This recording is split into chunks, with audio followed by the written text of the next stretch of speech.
ਸ਼੍ਰੀ ਵਾਹਿਗੁਰੂ ਜੀ।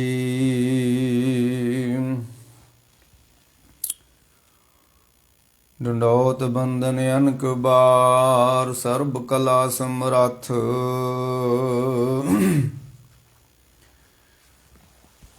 ਡੋਲਣ ਤੇ ਰਾਖੋ ਪ੍ਰਭੂ, ਨਾਨਕ ਦੇ ਕਰ ਹੱਥ। ਬੇਸ਼ੁਮਾਰ ਥਾ ਅਗੰਤ ਅਤੁਲੇ,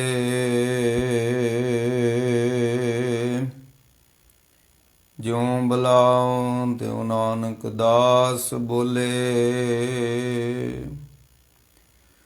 ਜਿਉ ਬੁਲਾਵੇ ਤਿਉ ਬੋਲਾਂ ਸੁਆਮੀ, ਕੁਦਰਤ ਕਵਣ ਹਮਾਰੀ।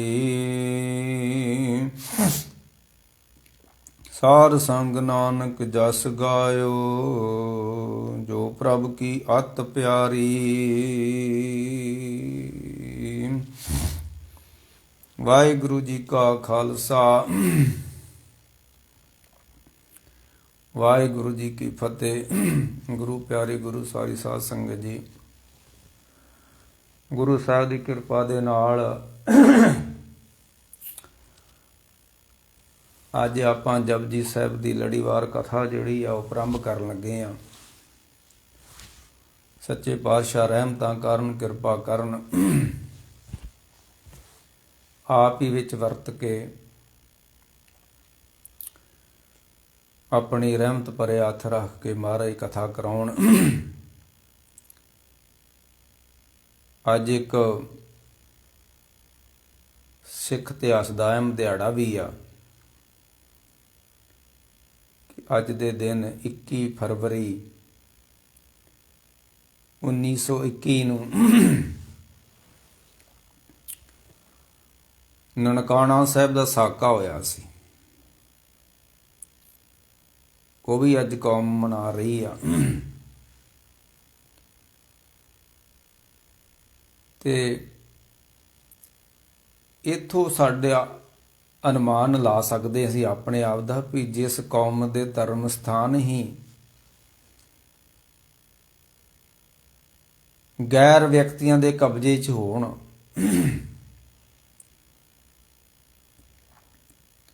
ਤੇ ਬੜਾ ਲੰਮਾ ਸਮਾਂ ਮਹੰਤਾਂ ਨੇ ਗੁਰਦੁਆਰਿਆਂ ਅੰਦਰ ਕਬਜ਼ੇ ਕੀਤੇ ਤੇ ਆਪਣੀਆਂ ਮਰਜ਼ਾਦਾਂ ਤੋਰੀਆਂ। 100 ਸਾਲ ਸਿੱਖ ਜੰਗਲ 'ਚ ਰਿਹਾ, ਸਮੇਂ ਦੀ ਹਕੂਮਤ ਦੇ ਨਾਲ ਟੱਕਰ ਲਈ 10ਵੇਂ ਪਾਤਸ਼ਾਹ ਨੇ, ਤੇ 100 ਸਾਲ ਕਰੀਬ ਲੱਗੇ ਰਾਜ ਕਾਇਮ ਕਰਦਿਆਂ, ਜਿਹਨੂੰ ਅਸੀਂ ਖਾਲਸਾ ਰਾਜ ਕਹਿੰਦੇ ਆ। ਉਹ 100 ਸਾਲ ਜਿਹੜਾ ਸਿੱਖ ਜੰਗਲਾਂ 'ਚ ਰਿਹਾ ਤੇ ਗੁਰਦੁਆਰੇ ਸਾਡੇ ਜਿਹੜੇ ਸੀ ਉਹ ਫਿਰ ਉੱਜੜ ਗਏ, ਖਾਲੀ ਪੈ ਰਹੇ 100 ਸਾਲ, ਬੜਾ ਲੰਮਾ ਸਮਾਂ।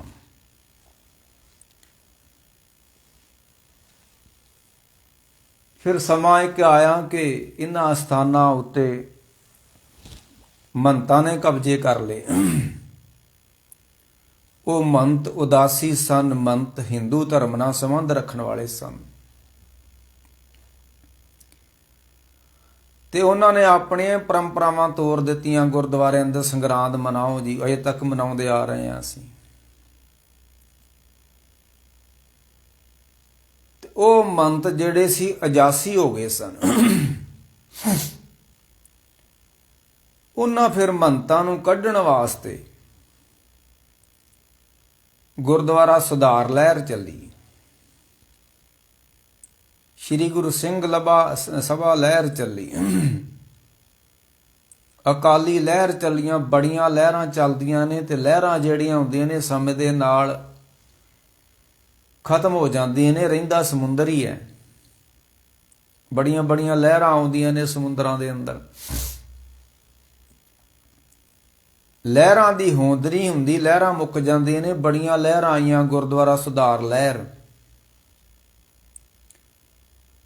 ਉਸ ਗੁਰਦੁਆਰਾ ਸੁਧਾਰ ਲਹਿਰ ਦੇ ਨੇ ਹੀ ਫਿਰ ਇਹ ਸਾਡੇ ਗੁਰਦੁਆਰੇ ਜਿਹੜੇ ਸੀ, ਵੇਖੋ ਬੰਦਿਆਂ ਨੂੰ ਸੁਧਾਰਨ ਵਾਸਤੇ ਕੋਈ ਉਦਮ ਕਰੇ ਤੇ ਮੰਨਿਆ ਜਾ ਸਕਦਾ ਹੈ, ਗੁਰਦੁਆਰਿਆਂ ਨੂੰ ਸੁਧਾਰਨ ਵਾਸਤੇ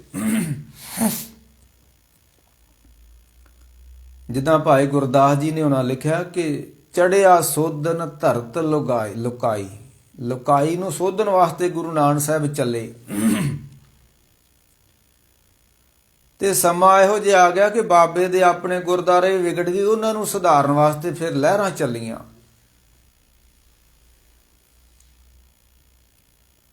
ਤੇ ਅੱਜ ਦੇ ਦਿਨ 21 ਫਰਵਰੀ 1921 ਨੂੰ, ਕਰੀਬ ਅੱਜ ਤੋਂ 100 ਸਾਲ ਪਹਿਲਾਂ, ਹੁਣ 2022 ਚੱਲਣ ਦਿਆ 100 ਸਾਲ ਪਹਿਲਾਂ ਫਿਰ ਗੁਰਦੁਆਰਿਆਂ ਵਿੱਚੋਂ ਮਹੰਤਾਂ ਨੂੰ ਕੱਢਣ ਵਾਸਤੇ ਮੋਰਚੇ ਲੱਗੇ। ਬੜਾ ਖੂਨੀ ਕਤਲੇਆਮ ਹੋਇਆ ਤੇ ਫਿਰ ਜਾ ਕੇ ਗੁਰਦੁਆਰਿਆਂ ਵਿੱਚੋਂ ਸੁਧਾਰ ਹੋਇਆ। ਉਹ ਵੀ ਦਿਨ ਅੱਜ ਕੌਮ ਮਨਾ ਰਹੀ ਹੈ, ਪਰ ਅੱਜ ਅਸੀਂ ਉਸ ਵਿਸ਼ੇ ਤੇ ਨਹੀਂ ਬੋਲਣਾ, ਕਿਉਂਕਿ ਜੇ ਅਸੀਂ ਉਹ ਨਨਕਾਣੇ ਵਾਲਾ ਸਾਕਾ ਆਰੰਭ ਕਰ ਲਿਆ ਤੇ ਫਿਰ ਜਿਹੜੀ ਅਸੀਂ ਲੜੀਵਾਰ ਜਪਜੀ ਸਾਹਿਬ ਦੀ ਕਥਾ ਆਰੰਭ ਕਰਨ ਲੱਗੇ ਹਾਂ ਉਹ ਰਹਿ ਜਾਣਾ ਕੰਮ। ਬਸ ਇੰਨਾ ਕਿ ਮੈਂ ਕਹਿ ਰਿਹਾ ਕਿ ਅੱਜ ਉਹ ਵੀ ਅਹਿਮ ਦਿਹਾੜਾ ਹੈ ਜਦੋਂ ਸਿੱਖਾਂ ਨੂੰ ਆਪਣੇ ਗੁਰਦੁਆਰੇ ਵੀ ਸੁਧਾਰਨੇ ਪੈ ਗਏ। ਰੱਬ ਖੈਰ ਕਰੇ। ਇੱਦਾਂ ਦੀਆਂ ਉਜਾੜੇ ਬਰਬਾਦੀਆਂ ਕੌਮਾਂ ਦੀਆਂ, ਦੇਸ਼ਾਂ ਦੀਆਂ ਧਰਤੀ ਤੇ ਸਦਾ ਹੁੰਦੀਆਂ ਰਹੀਆਂ ਨੇ ਤੇ ਹੁੰਦੀਆਂ ਹੀ ਰਹਿਣੀਆਂ ਨੇ। ਆਓ ਅੱਜ ਧੰਨ ਗੁਰੂ ਨਾਨਕ ਦੇ ਸੱਚੇ ਪਾਤਸ਼ਾਹ ਮਹਾਰਾਜ, ਜਿਨ੍ਹਾਂ ਦਾ ਕੀਮਤੀ ਖਜ਼ਾਨਾ ਸਾਡੇ ਕੋਲ ਗੁਰਬਾਣੀ ਇਸ ਜੱਗ ਮੇ ਚਾਨਣ,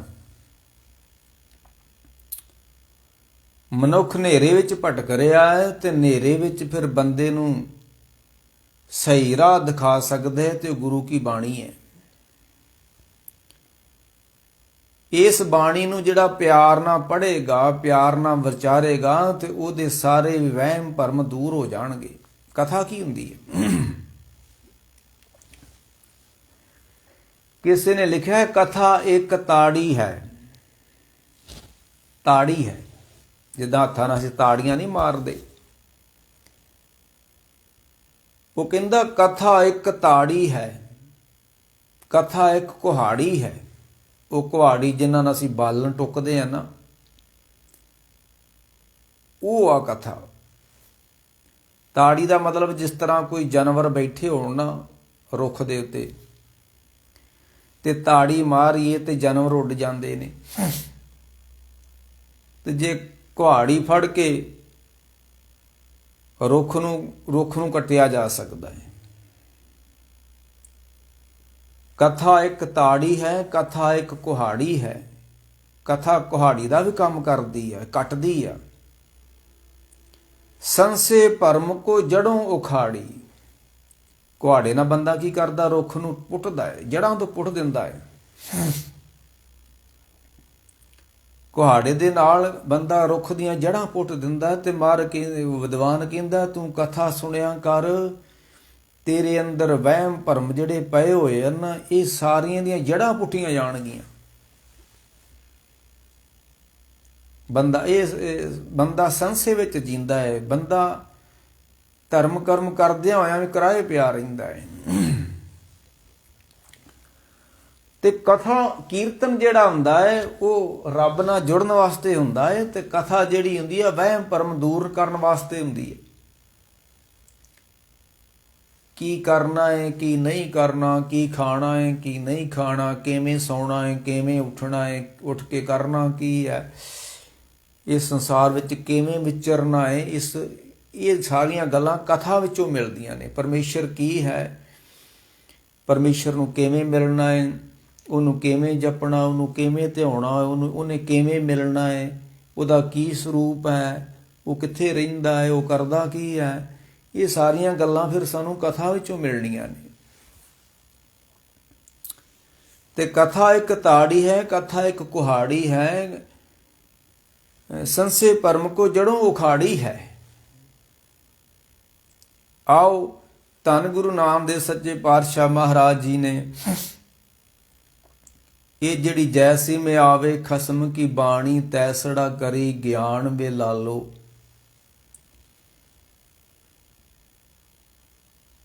ਬਾਣੀ ਬਿਰਲੋ ਵਿਚਾਰਸੀ ਜੇ ਕੋਈ ਗੁਰਮੁਖ ਹੋਵੇ। ਕਿਉਂਕਿ ਸਾਰੇ ਬਾਣੀ ਨੂੰ ਵਿਚਾਰ ਨਹੀਂ ਕਰ ਸਕਦੇ, ਕਿਉਂਕਿ ਏਡੀ ਵੱਡੀ ਗੱਲ ਜਿਹੜੀ ਉਹਨੂੰ ਉਹ ਕਿਵੇਂ ਸਮਝ ਵਿੱਚ ਆਏਗੀ। ਬਾਣੀ ਬਿਰਲੋ ਵਿਚਾਰ ਸੀ। ਕੌਣ ਵਿਚਾਰ ਸਕਦਾ ਬਾਣੀ? ਜੇ ਕੋ ਗੁਰਮੁਖ ਹੋਏ। ਜਿਹੜਾ ਕੋਈ ਗੁਰਮੁਖ ਸੁਭਾਅ ਦਾ ਹੋਏਗਾ, ਜਿਹੜਾ ਕੋਈ ਜਿਹਦੇ ਅੰਦਰ ਗੁਰੂ ਨਾਲ ਪਿਆਰ ਹੋਵੇਗਾ, ਕੋਈ ਸੁਰਤੀ ਬਿਰਤੀ ਜਿਹਦੀ ਰੱਬ ਨਾਲ ਕੋਈ ਜੁੜਦੀ ਹੋਗੀ, ਉਹਨੂੰ ਪਤਾ ਲੱਗਣਾ ਕਿ ਬਾਣੀ ਕੀ ਹੈ।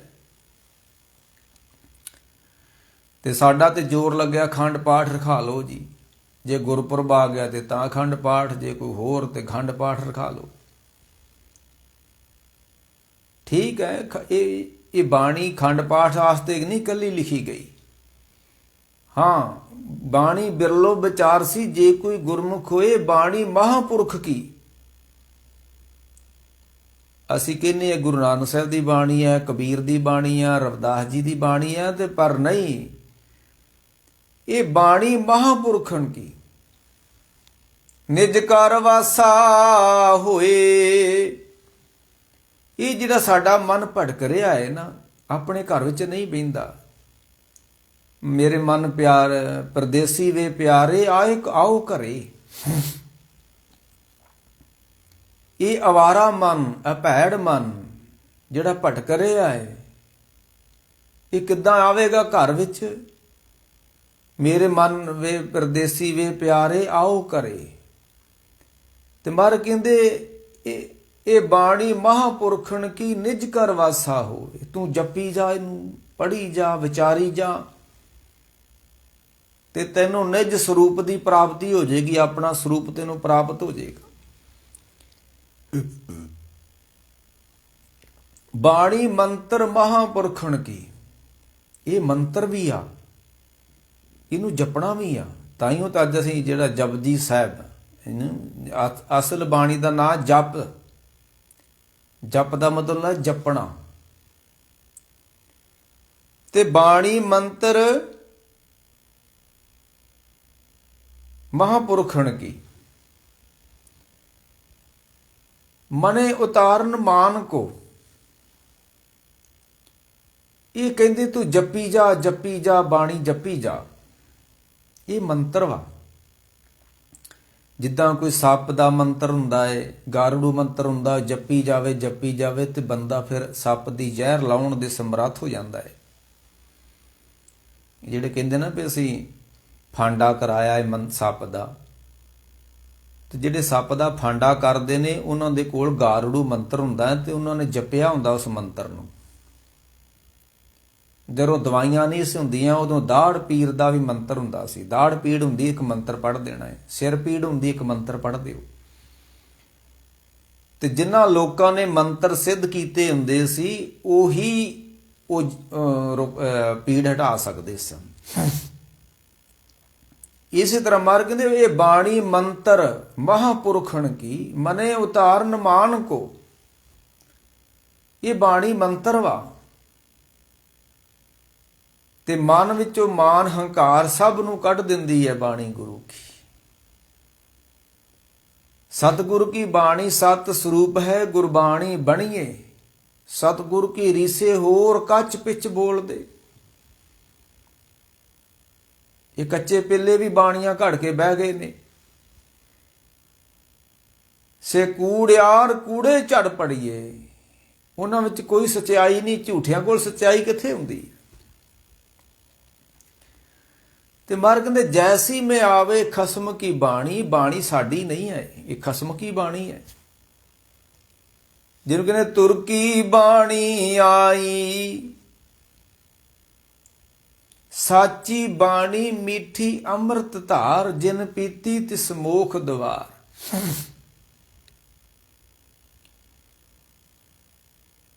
ਤੋ ਆਓ ਖੈਰ, ਇਹ ਜਿਹੜੀ ਗੁਰੂ ਨਾਨਕ ਸਾਹਿਬ ਨੇ ਕੀਮਤੀ ਖਜ਼ਾਨਾ ਗੁਰਬਾਣੀ ਸਾਨੂੰ ਬਖਸ਼ਿਆ ਹੋਇਆ ਹੈ, ਤੇ ਗੁਰੂ ਗ੍ਰੰਥ ਸਾਹਿਬ ਦੀ ਪਹਿਲੀ ਬਾਣੀ ਹੈ ਜਪਜੀ ਸਾਹਿਬ। ਤੇ ਜਪਜੀ ਸਾਹਿਬ ਤੋਂ ਪਹਿਲਾਂ ਇਹ ਮੂਲ ਮੰਤਰ ਹੈ। ਇਹ ਮੂਲ ਮੰਤਰ ਕੋਈ ਗੁਰਪ੍ਰਸਾਦ ਤੱਕ ਮੰਨਦਾ ਹੈ, ਤੇ ਕੋਈ ਨਾਨਕ ਹੋਸੀ ਪੀ ਤੱਕ ਮੰਨਦਾ ਹੈ। ਆਪੋ ਆਪਣੀ ਧਾਰਨਾਵਾਂ ਨੇ। ਪਰ ਅਸੂਲਨ ਤੌਰ ਤੇ ਜਿੱਥੇ ਗੁਰਪ੍ਰਸਾਦ ਆਉਂਦਾ ਮੂਲ ਮੰਤਰ ਉੱਥੋਂ ਤੱਕ ਹੀ ਹੈ। ਕਹਿੰਦੇ ਜਿੱਥੇ ਡੰਡੀਆਂ ਲੱਗ ਜਾਣ ਨਾ, ਸਟਾਪ ਹੋ ਜੇ ਕੱਲ, ਉੱਥੇ ਮੰਤਰ ਰੁਕ ਜਾਂਦਾ ਹੈ। ਇਹ ਮੂਲ ਮੰਤਰ ਹੈ। ਜਾਣੀ ਕਿ ਜਿੰਨੇ ਵੀ ਦੁਨੀਆ ਦੇ ਮੰਤਰ ਨੇ ਉਹਨਾਂ ਸਾਰਿਆਂ ਦਾ ਮੁੱਢ ਵਾਏ ਮੂਲ। ਮੂਲ ਮੈਨੇ ਜੜ੍ਹਾਂ, ਮੁੱਢ, ਤਾਂ ਹੀ ਉਸ ਦਾ ਨਾਂ ਰੱਖਿਆ ਗਿਆ ਮੂਲ ਮੰਤਰ। ਤੇ ਜਿਹੜਾ ਅਸੀਂ ਵਾਹਿਗੁਰੂ ਵਾਹਿਗੁਰੂ ਜਾਂਦੇ ਉਹ ਗੁਰ ਮੰਤਰ ਵਾ, ਉਹ ਮੂਲ ਮੰਤਰ ਨਹੀਂ ਹੈ, ਉਹ ਗੁਰ ਮੰਤਰ ਹੈ। ਤਾਂ ਆਓ ਮਹਾਰਾਜ ਸੱਚੇ ਪਾਤਸ਼ਾਹ ਰਹਿਮਤਾਂ ਕਰਨ। 6ਵੇਂ ਪਾਤਸ਼ਾਹ ਨੂੰ ਸੰਗਤਾਂ ਨੇ ਆਖਿਆ ਕਿ ਮਹਾਰਾਜ ਸਾਨੂੰ ਜਪਜੀ ਸਾਹਿਬ ਦੀ ਕਥਾ ਸੁਣਾਓ। ਤੇ ਮਹਾਰਾਜ ਕਈ ਦਿਨ ਕਥਾ ਸੰਗਤਾਂ ਨੂੰ ਸੁਣਾਉਂਦੇ ਰਹੇ ਲੜੀਵਾਰ। ਤੇ ਜਿੱਦਣ ਭੋਗ ਪਿਆ ਨਾ, ਕਥਾ ਦਾ ਸਮਾਪਤੀ ਹੋਈ, ਕਹਿਣ ਲੱਗੇ ਸਾਧ ਸੰਗਤ ਜੀ ਕਥਾ ਤੇ ਆਪਾਂ ਕਰ ਲਈ ਆ, ਪਰ ਇਹਦੀ ਕਥਾ ਗੁਰੂ ਨਾਨਕ ਸਾਹਿਬ ਹੀ ਜਾਣਦੇ ਨੇ ਜਾਂ ਪਰਮੇਸ਼ਰ ਜਾਣਦਾ ਹੈ। ਹਾਲਾਂਕਿ ਗੁਰੂ ਹਰਗੋਬਿੰਦ ਸੱਚੇ ਪਾਤਸ਼ਾਹ ਉਹਨਾਂ ਦੇ ਸਰੂਪ ਸਨ, ਉਹਨਾਂ ਦੀ ਜੋਤ ਸਨ, ਪਰ ਆਪਣੇ ਨਿਮਰਤਾ ਦਿਖਾਉਂਦਿਆਂ ਹੋਇਆਂ ਇਹ ਜਿਹੜੀ ਜਪਜੀ ਸਾਹਿਬ ਦੀ ਕਥਾ, ਇਹਦੀ ਕਥਾ ਕੇਵਲ ਗੁਰੂ ਨਾਨਕ ਸਾਹਿਬ ਹੀ ਜਾਣਦੇ ਨੇ।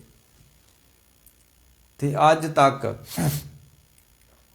ਬੜੇ ਲਿਖਾਰੀ ਹੋਏ ਨੇ ਜਿਨ੍ਹਾਂ ਨੇ ਇਹਦੀ ਕਥਾ ਲਿਖੀ ਹੈ, ਤੇ ਬੜੇ ਵਿਦਵਾਨ ਹੋਏ ਨੇ ਜਿਨ੍ਹਾਂ ਨੇ ਇਹਦੀ ਜਪਜੀ ਸਾਹਿਬ ਦੀ ਕਥਾ ਕੀਤੀ ਆ। ਤੇ ਆਪੋ ਆਪਣੀ ਅਕਲ ਦੇ ਮੁਤਾਬਕ, ਆਪ ਆਪਣੀ ਬੁੱਧ ਹੈ ਜੇਤੀ ਬਰਣਤ ਪੈਨ ਪੈਨ ਤਿਉ ਤੇਤੀ, ਉਹਦੇ ਮੁਤਾਬਕ ਹੀ ਕਥਾ ਕੀਤੀ ਹੋਈ ਹੈ।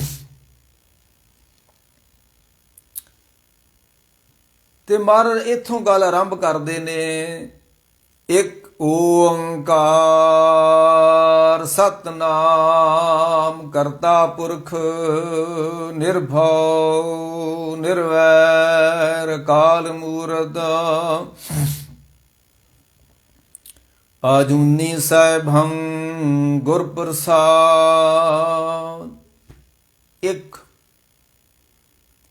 ਇੱਕ ਦਾ ਅਰਥ ਇੱਕ ਹੀ ਰਹਿਣਾ ਹੈ। ਲੋਕਾਂ ਨੇ ਬੜੇ ਅਰਥ ਕੀਤੇ ਨੇ, ਨਹੀਂ, ਇੱਕ ਦਾ ਅਰਥ ਇੱਕ ਹੀ ਹੈ। ਸਾਹਿਬ ਮੇਰਾ ਇੱਕੋ ਹੈ, ਤੇ ਇਹ ਇੱਕ ਦਾ ਇਸ਼ਾਰਾ ਕਿਸੇ ਗਿਣਤੀ ਵੱਲ ਨਹੀਂ ਗਾ, 1 2 3 4 ਉਹਦੇ ਵੱਲ ਨਹੀਂ ਹੈ ਇਸ਼ਾਰਾ। ਜਿੱਦਾਂ ਜਖ, ਇਹ ਅਰਬੀ ਦਾ ਸ਼ਬਦ ਹੈ ਜਖ, ਮੈਨੇ ਇੱਕ, ਜਖ ਅਰਜ ਗੁਫਤਮ। ਤੇ ਅਰਬੀ ਵੀ ਕਈ ਕਿਸਮਾਂ ਦੀ ਆ। ਇੱਕ ਅਰਬੀ ਵਿੱਚ ਬੋਲਿਆ ਜਾਂਦਾ ਹੈ ਅਵਲ, ਪਹਿਲਾ ਪਹਿਲਾ ਪਹਿਲਾ, ਅਵਲ ਅੱਲਾ, ਅਵਲ ਮੈਨੇ ਪਹਿਲਾ ਇੱਕ। ਜਿਵੇਂ ਪਹਿਲ ਪੁਰੀਏ, ਪਹਿਲ ਕਹਿ ਲਓ, ਪਹਿਲਾ ਕਹਿ ਲਓ, ਜੱਕ ਕਹਿ ਲਓ। ਤੇ ਉਰਦੂ ਵਿੱਚ ਅਲਫ ਕਹਿੰਦੇ ਨੇ, ਅੰਗਰੇਜ਼ੀ ਵਿੱਚ ਵਨ ਕਹਿੰਦੇ ਨੇ, ਤੇ ਹਿੰਦੀ ਵਿੱਚ ਕਹਿੰਦੇ ਨੇ ਏਕਮ। ਏਕਮ ਕਹਿ ਲਓ, ਵਨ ਕਹਿ ਲਓ, ਜੱਕ ਕਹਿ ਲਓ, ਪਹਿਲਾ ਕਹਿ ਲਓ, ਅਵਲ ਕਹਿ ਲਓ, ਅਰਥ ਤਾਂ ਇੱਕ ਹੀ ਰਹਿਣਾ ਹੈ। ਤੇ ਮਾਰ ਕਹਿੰਦੇ ਇੱਕ ਦੇ ਕੀ ਅਰਥ ਨੇ? ਕੋਈ ਅਰਥ ਨਹੀਂ ਇੱਕ ਦਾ, ਇੱਕ ਦਾ ਤਾਂ ਕੋਈ ਅਰਥ ਹੀ ਨਹੀਂ ਹੈ। ਇਹ ਕਿਹਦੇ ਵੱਲ ਇਸ਼ਾਰਾ ਵਾ? ਸਾਹਿਬ ਮੇਰਾ ਏਕੋ ਹੈ, ਏਕੋ ਹੈ ਪਈ ਏਕੋ ਹੈ। ਇਹ ਸਾਹਿਬ ਵੱਲ ਇਸ਼ਾਰਾ, ਜਿੱਥੇ ਇੱਕ ਲਿਖਿਆ ਗਿਆ, ਏਕ ਸਿਮਰ ਏਕ ਸਿਮਰ ਏਕ ਸਿਮਰ ਪਿਆਰੇ, ਬਸ ਇੱਕ ਵਾ ਤੇ ਉਹਦਾ ਸਿਮਰਨ ਕਰੋ। ਇਹਦਾ ਹੋ ਦੂਸਰਾ ਅਰਥ ਕੋਈ ਨਹੀਂ ਹੈ। ਇੱਕ ਮੈਨੇ ਜਿਹਦੇ ਚ ਦੂਸਰਾ ਨਹੀਂ ਗਾ, ਉਹ ਬੜਾ ਅਰਥ ਕਰਦੇ ਨੇ। ਨਹੀਂ ਨਹੀਂ, ਆਪਾਂ ਸਰਲ ਜਿਹੇ ਕਰਨੇ ਅਰਥ ਇਹਨਾਂ ਦੇ। ਓੰਕਾਰ, ਉਹ ਜਿਹੜਾ ਇੱਕ ਵਾ ਨਾ, ਉਹ ਓੰਕਾਰ ਹੈ। ਓੰਕਾਰ ਦੇ 3 ਅਰਥ ਨੇ। ਓੰਕਾਰ, ਜਿੱਦਾਂ ਹਿੰਦੂਆਂ ਦਾ ਓਮ ਸ਼ਬਦ ਆਉਂਦਾ ਹੈ ਨਾ, ਤੇ ਗੁਰੂ ਨਾਨਕ ਸਾਹਿਬ ਨੇ ਓਮ ਦੀ ਥਾਂ ਤੇ ਓਮ ਨਮੇ ਸ਼ਿਵਾਏ ਦੀ ਥਾਂ ਤੇ ਓਮਕਾਰ ਲਿਖ ਦਿੱਤਾ ਹੈ।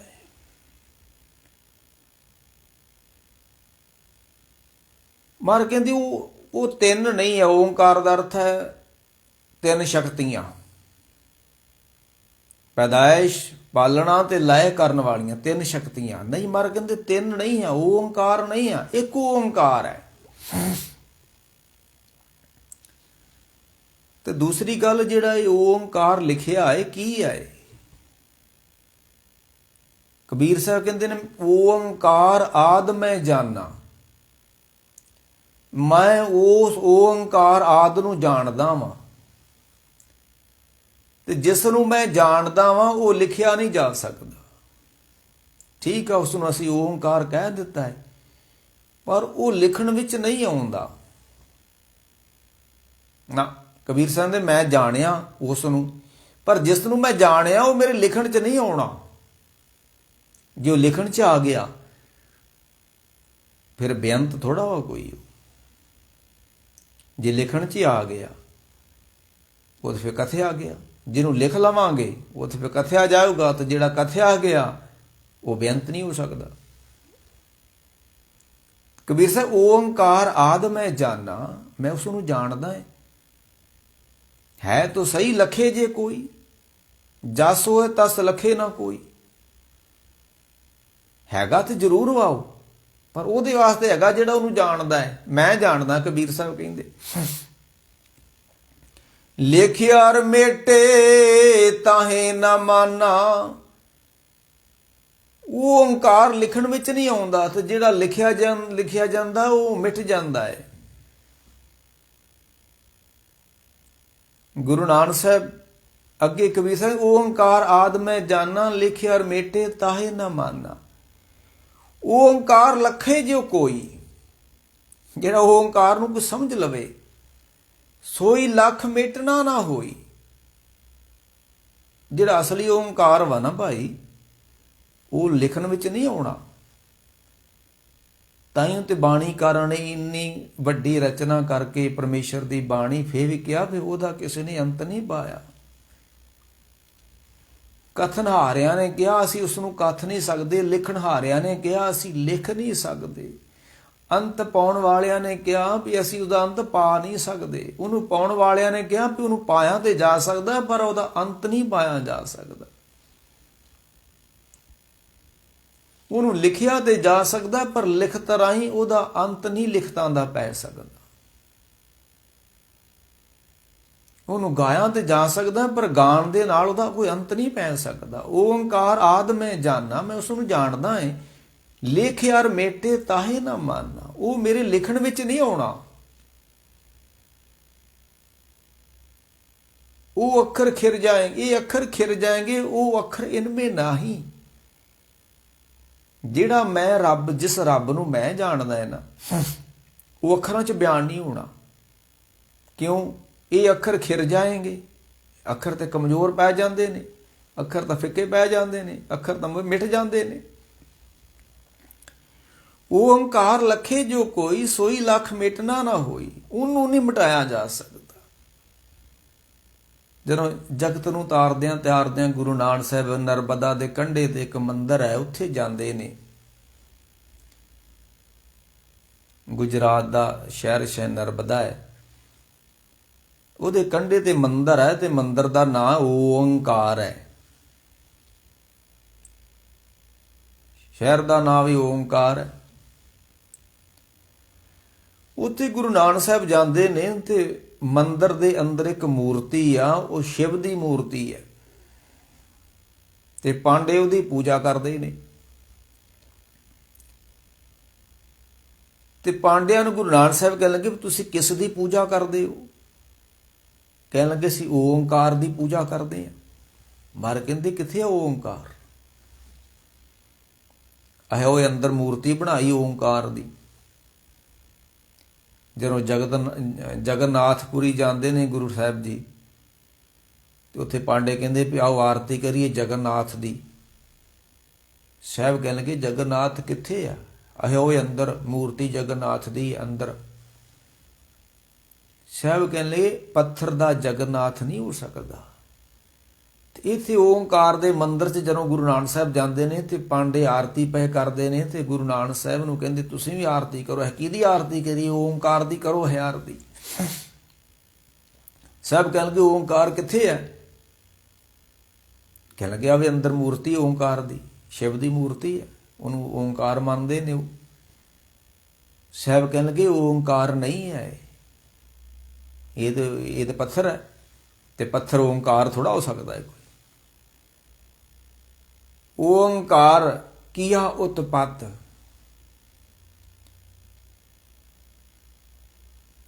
ਉਸ ਓਂਕਾਰ ਨੇ ਤੇ ਸਭ ਕੁਝ ਪੈਦਾ ਕੀਤਾ। ਇਹ ਪੱਥਰ ਜਿਹਦੀ ਤੁਸੀਂ ਮੂਰਤੀ ਘੜੀ ਆ, ਇਹ ਵੀ ਉਸ ਓਂਕਾਰ ਦੀ ਬਣੀ ਹੋਈ ਚੀਜ਼ ਹੈ, ਪੱਥਰ।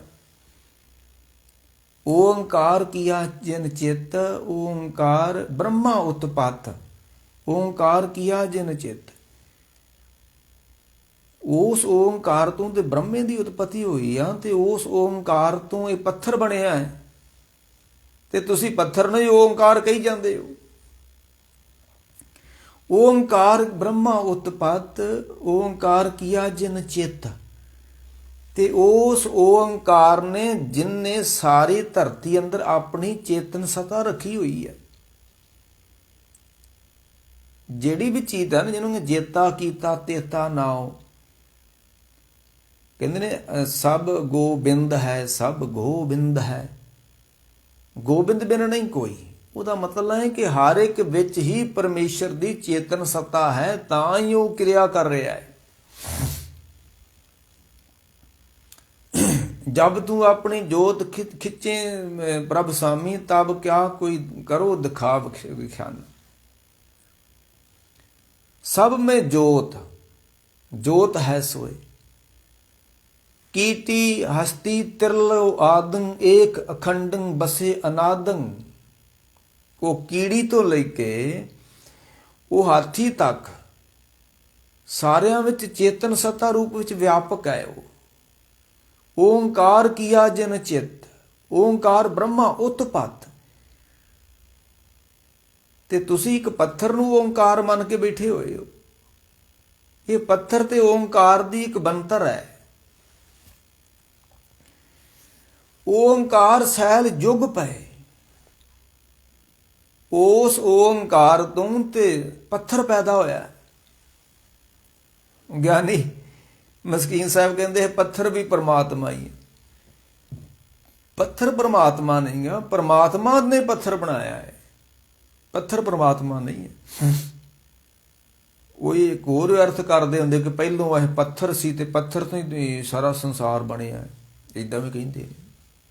ਉਹ ਗਿਆਨੀ ਨੇ ਵਹਿਮਾਂ ਜੀ ਪਾ ਦਿੰਦੇ ਨੇ, ਚੱਕਰ ਵੀ ਖਵਾ ਦਿੰਦੇ ਨੇ ਲੋਕਾਂ ਦਾ। ਨਹੀਂ ਨਹੀਂ ਨਹੀਂ, ਓਂਕਾਰ ਸੈਲ ਜੁਗ ਪਏ, ਉਸੇ ਤੋਂ ਯੁਗਾਂ ਦੀ ਆਰੰਭਤਾ ਹੋਈ ਆ। ਤੇ ਉੱਥੋਂ ਹੀ ਇਹ ਪੱਥਰ ਏਡੇ ਏਡੇ ਵੱਡੇ ਪਹਾੜ ਜਿਹੜੇ ਬਣੇ ਨੇ ਧਰਤੀ ਤੇ, ਕਿਸੇ ਬੰਦੇ ਥੋੜਾ ਬਣਾਏ ਨੇ। ਆ ਬੱਦਲਾਂ ਤੋਂ ਵੀ ਉੱਚੇ ਉੱਚੇ ਹਿਮਾਲਿਆ ਪਰਬਤ ਨੇ, ਇਹ ਕਿਸੇ ਬੰਦੇ ਨੇ ਬਣਾਏ ਨੇ। ਧਰਤੀ ਤੋਂ 3 ਗੁਣਾ ਵੱਡਾ ਸਮੁੰਦਰ ਹੈ, ਇਹ ਕਿਸੇ ਬੰਦੇ ਨੇ ਬਣਾਇਆ ਵਾ? ਨਹੀਂ ਨਹੀਂ, ਓਂਕਾਰ ਸੈਲ ਜੁਗ ਪਏ, ਉਸ ਓਂਕਾਰ ਤੋਂ ਹੀ ਸਭ ਕੁਝ ਉਤਪਤੀ ਹੋਈ ਹੈ। ਓਂਕਾਰ ਵੇਦ ਨਿਰਮੈ। ਤੇ ਜਿੰਨੇ ਵੀ ਧਰਤੀ ਉੱਤੇ ਗ੍ਰੰਥ ਬਣੇ ਨੇ, ਵਿਦਿਆ ਬਣੀ ਆ, ਇਹ ਓਂਕਾਰ ਦੀ ਚੇਤਨ ਸੱਤਾ ਦੁਆਰਾ ਹੀ ਬਣੀ ਹੈ। ਓਂਕਾਰ ਸੈਲ ਜੁਗ ਪਏ, ਓਂਕਾਰ ਵੇਦ ਨਿਰਮੈ, ਓਂਕਾਰ ਸ਼ਬਦ ਉਦਰ ਹੈ। ਤੁਸੀਂ ਪੱਥਰ ਨੂੰ ਰੱਖ ਕੇ ਕਹਿੰਦੇ ਸਾਡਾ ਪਾਰ ਉਤਾਰਾ ਹੋ ਜਾਊਗਾ, ਕਹਿਣਗੇ ਪੱਥਰ ਨਹੀਂ, ਉਹਦੇ ਸ਼ਬਦ ਦੁਆਰਾ ਹੀ ਤੁਹਾਡਾ ਉਧਾਰ ਹੋਣਾ ਹੈ। ਓਂਕਾਰ ਗੁਰਮੁਖ ਉਦਰ ਹੈ। ਤੇ ਓਂਕਾਰ ਨੂੰ ਜਪਦਿਆਂ ਹੋਇਆਂ ਤੇ ਬੜੇ ਬੜੇ ਗੁਰਮੁਖ ਤਰ ਗਏ ਨੇ ਧਰਤੀ ਉੱਤੇ, ਬੜੇ ਬੜੇ ਕਈਆਂ ਦੇ ਬੇੜੇ ਪਾਰ ਹੋ ਗਏ ਨੇ। ਤੇ ਸੁਣ ਪਾਂਡੇ ਕਿਆ ਲਿਖੋ ਜੰਜਾਲਾ। ਤੇ ਤੁਸੀਂ ਓਂਕਾਰ ਨੂੰ ਛੱਡ ਕੇ, ਜਿਹਦੀ ਚੇਤਨ ਸਤਾ ਸਾਰੇ ਸਭ ਵਿਆਪਕ ਹੈ, ਤੇ ਤੁਸੀਂ ਇੱਕ ਪੱਥਰ ਨੂੰ ਓਂਕਾਰ ਮੰਨ ਕੇ ਬੈਠੇ ਹੋਏ ਹੋ ਤੇ ਆਪਣੇ ਬੱਚਿਆਂ ਨੂੰ ਇਹੋ ਪੜ੍ਹਾ ਰਹੇ ਹੋ ਇਹ ਓਂਕਾਰ। ਕਈ ਸਾਡੇ ਭੁੱਲੜ ਜੀ ਬੰਦੇ ਵੀ ਇਹ ਕਹਿੰਦੇ ਨੇ ਫਲਾਣਾ ਬਾਬਾ ਰੱਬ ਹੈ। ਨਹੀਂ, ਰੱਬ ਰੱਬ ਹੀ ਹੈ। ਰੱਬ ਦੇ ਰਾਹ ਨੂੰ ਦੱਸਣ ਵਾਲਾ ਤੇ ਕੋਈ ਹੋ ਸਕਦਾ ਹੈ, ਪਰ ਰੱਬ ਰੱਬ ਹੀ ਹੈ, ਬੰਦਾ ਬੰਦਾ ਹੀ ਹੈ। ਸੁਣ ਪਾਂਡੇ ਕਿਆ ਲਿਖੋ ਜੰਜਾਲਾ। ਕੀ ਪੈ ਲਿਖਦੇ ਹੋ ਤੁਸੀਂ? ਲਿਖ ਰਾਮ ਨਾਮ। ਜੇ ਲਿਖਣਾ ਹੀ ਚਾਹੁੰਦੇ ਹੋ ਤੁਸੀਂ ਤਾਂ ਰੱਬ ਦਾ ਨਾਮ ਲਿਖੋ। ਲਿਖ ਰਾਮ ਨਾਮ ਗੁਰਮੁਖ ਗੋਪਾਲਾ। ਉਹ ਰਾਮ ਹੈ, ਉਹ ਓਂਕਾਰ ਹੈ, ਉਹ ਪੱਥਰ ਨਹੀਂ ਹੈ, ਉਹ ਮੂਰਤੀ ਨਹੀਂ ਆ। ਸਾਰੀਆਂ ਮੂਰਤੀਆਂ ਉਸ ਦੀਆਂ ਨੇ, ਉਹਦੀ ਆਪਣੀ ਮੂਰਤੀ ਕੋਈ ਨਹੀਂ ਹੈ। ਸਾਰੀਆਂ ਮੂਰਤੀਆਂ ਉਸ ਦੀਆਂ ਨੇ, ਸਾਰਿਆਂ ਵਿੱਚ ਚੇਤਨ ਸਦਾ ਉਸ ਦੀ ਹੈ। ਬਾਹਰ ਕਹਿੰਦੇ ਇੱਕ ਓਂਕਾਰ। ਓਂਕਾਰ ਹੈ ਜਿਹੜਾ ਉਹ ਵਿਆਪਕ ਹੈ, ਉਹ ਲਿਖਣ ਵਿੱਚ ਨਹੀਂ ਆਉਂਦਾ। ਓਂਕਾਰ ਆਦ ਮੈਂ ਜਾਨਾ ਲਿਖਿਆ ਮਿਟੇ ਤਾਹੇ ਨਾ ਮਨ। ਹੈ ਤਾਂ ਸਹੀ ਲਖੇ ਜੋ ਕੋਈ। ਜਿਹਨੇ ਜਾਣ ਲਿਆ ਨਾ ਉਹਨੂੰ ਹੀ ਪਤਾ ਲੱਗਣਾ ਵੀ ਉਹ ਅੱਖਰਾਂ ਵਿੱਚ ਨਹੀਂ ਆਉਂਦਾ। ਹਾਂ ਠੀਕ, ਅੱਖਰੀ ਨਾਮ, ਅੱਖਰੀ ਸਲਾਹ, ਅੱਖਰੀ ਗਿਆਨ, ਗੀਤ ਗੁਣ ਗਾ। ਤੇ ਅਗਲਾ ਬਲਥਨੀ ਸਤ ਆਈਨ ਪੇ ਸਤ ਨਾਮ ਇਕੱਠਾ ਪੜ੍ਹਦੇ ਆ। ਇਹ ਸਤ ਤੇ ਨਾਮ ਇਕੱਠਾ ਨਹੀਂ ਹੈ, ਸਤ ਵੱਖਰਾ ਵਾ ਤੇ ਨਾਮ ਵੱਖਰਾ ਵਾ। ਇਹਨੂੰ ਇਸ ਤਰ੍ਹਾਂ ਪੜ੍ਹਨਾ ਵਾ, ਇੱਕ ਓੰਕਾਰ ਸਤ ਨਾਮ। ਨਾਮ ਵੱਖਰਾ ਪੜ੍ਹਨਾ ਹੈ, ਸਤਨਾਮ ਸਤਨਾਮ ਇਕੱਠਾ ਹੀ ਪੜ੍ਹਦੇ ਨੇ। ਨਹੀਂ, ਉਹ ਜਿਹੜਾ ਇੱਕ ਹੈ ਜਿਹਨੂੰ ਓਂਕਾਰ ਲੋਕੀ ਕਹਿੰਦੇ ਨੇ ਉਹ ਸੱਤ ਵਾ। ਇਹ ਨਹੀਂ ਹੈ ਉਹ ਅੱਜ ਹੈ ਜਾਂ ਕੱਲ ਨਹੀਂ ਹੋਏਗਾ, ਉਹ ਸੱਚ ਵਾ। ਤੇ ਸੱਤ ਮਤਲਬ ਸਦਾ ਰਹਿਣ ਵਾਲਾ, ਬਿਨ ਸੰਹਾਰ ਨਹੀਂ ਹੈ, ਸਦੀਵੀ ਆ, ਸੱਤ ਵਾ। ਮਨੋਕਲਪਤ ਨਹੀਂ ਹੈ, ਸੱਤ ਵਾ। ਨਾਮ ਹੁਣ ਜਿਹੜਾ ਨਾਮ ਸ਼ਬਦ ਵਾ ਇਹਦੇ ਬੜੇ ਅਰਥ ਲੋਕਾਂ ਨੇ ਕੀਤੇ ਨੇ ਕਿ ਨਾਮ ਕੇ ਧਾਰੇ ਸਗਲੇ ਜੰਤ, ਨਾਮ ਕੇ ਧਾਰੇ ਖੰਡ ਬ੍ਰਹਿਮੰਡ। ਇੱਥੇ ਨਾਮ ਦੇ ਕੀ ਅਰਥ ਕਰਾਂਗੇ ਆਪਾਂ? ਸੱਤ ਦੇ ਤੇ ਅਰਥ ਹੋ ਗਏ ਵੀ ਚਲੋ ਵੀ ਸਦੀਵੀ ਰਹਿਣ ਵਾਲਾ ਹੈ। ਤੇ ਨਾਮ ਕਿਸ ਨੂੰ ਕਹਿੰਦੇ ਨੇ? ਇਹਦੀ ਇਸ ਨਾਮ ਦੀ ਕੋਈ ਵੀ ਵਿਆਖਿਆ ਸਹੀ ਤਰੀਕੇ ਨਾਲ ਨਹੀਂ ਕਰ ਸਕਿਆ ਤੇ ਨਾਮ ਮੇਰੇ ਕੋਲ ਹੀ ਹੋਣੀ ਹੈ। ਹਾਂ ਇਹ ਕਹਿ ਸਕਦੇ ਕਿ ਨਾਮ ਕੇ ਧਾਰੇ, ਨਾਮ ਮੈਨ ਸ਼ਕਤੀ, यानी कि नाम के धारे सगले जंत, नाम के धारे खंड ब्रह्मांड। नाम मतलब शक्ति है वो। करता ਉਹਨੂੰ ਕਿਸੇ ਨੇ ਨਹੀਂ ਕੀਤਾ, ਸਾਰਿਆਂ ਨੂੰ ਉਹਨੇ ਕੀਤਾ, ਤਾਂ ਉਸ ਨੂੰ ਕਹਿੰਦੇ ਨੇ ਕਰਤਾ। ਤੇ ਕਰਤਾ ਕੈਸਾ? ਪੁਰਖ।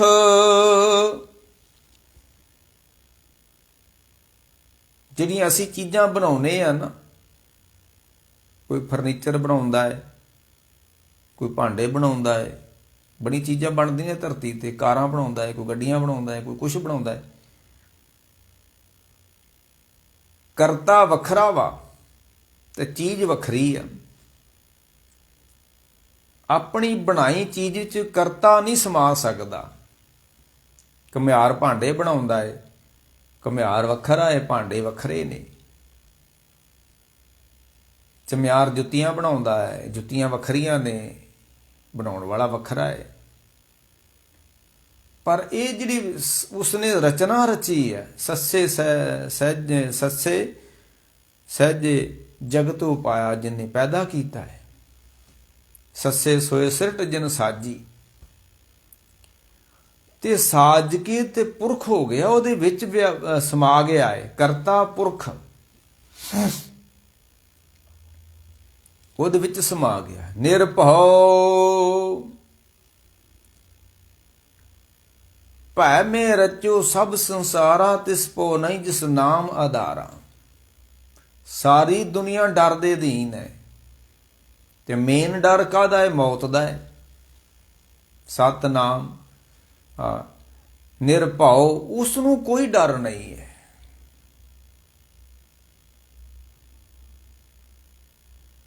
ਬਾਕੀ ਸਾਰੀ ਦੁਨੀਆ ਡਰਦੀ ਹੈ, ਉਹਨੂੰ ਕੋਈ ਡਰ ਨਹੀਂ। ਇਹ ਉਸ ਦਾ ਲੱਛਣ ਹੈ। ਉਹ ਨਾਮ ਹੈ, ਸਤ ਹੈ, ਇੱਕ ਹੈ, ਉਹ ਨਿਰਭਉ ਹੈ। ਡਰ ਤੋਂ ਰਹਿਤ ਹੈ। ਨਿਰਵੈਰ, ਉਹਨੇ ਅਜੇ ਤੱਕ ਕਿਸੇ ਦੇ ਨਾਲ ਵੈਰ ਨਹੀਂ ਕਮਾਇਆ। ਜਿੱਥੇ ਨਿਰਭਉ ਹੈ ਉਹਦਾ ਲੱਛਣ, ਤੇ ਦੂਸਰਾ ਲੱਛਣ ਉਹਦਾ ਨਿਰਵੈਰ ਵਾ। ਤੂੰ ਨਿਰਵੈਰ ਸੰਤ ਤੇਰੇ ਨਿਰਮਲ। ਜਾਂ ਤੇ ਰੱਬ ਨਹੀਂ ਕਿਸੇ ਨਾਲ ਵੈਰ ਕਮਾਉਂਦਾ, ਤੇ ਜਾਂ ਫਿਰ ਸੰਤ ਨਹੀਂ ਵੈਰ ਕਮਾਉਂਦੇ। ਜੇ ਤੂੰ ਸਹਿਬ ਆਵੇਂ ਰੋਹੇ, ਜੇ ਤੈਨੂੰ ਕਿਤੇ ਗੁੱਸਾ ਆ ਵੀ ਜਾਵੇ, ਕ੍ਰੋਧ ਆ ਵੀ ਜਾਵੇ, ਤੇ ਕਿਸ ਤੇ ਆਵੇਗਾ? ਦੂਸਰਾ ਹੈ ਹੀ ਕੋਈ ਨਹੀਂ ਹੈ। ਤੂੰ ਨਿਰਵੈਰ ਸੰਤ ਤੇਰੇ ਨਿਰਮਲ,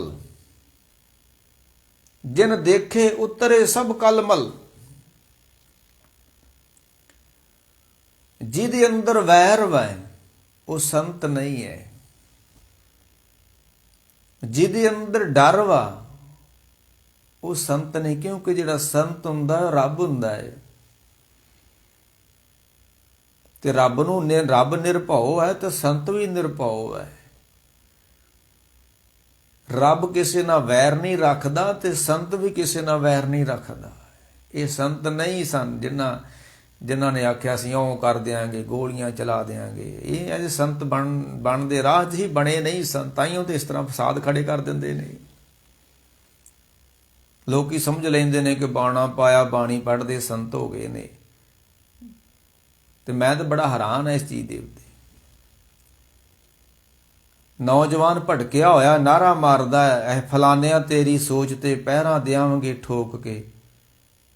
ਉਹ ਤੁਹਾਡੇ ਕੋਲ ਸੋਚ ਗੁਰੂ ਦੀ ਚਾਹੀਦੀ ਆ ਕਿ ਬੰਦਿਆਂ ਦੀ ਸੋਚਾਂ ਉੱਤੇ ਤੁਸੀਂ ਪਹਿਰੇ ਦਿੰਦੇ ਹੋ?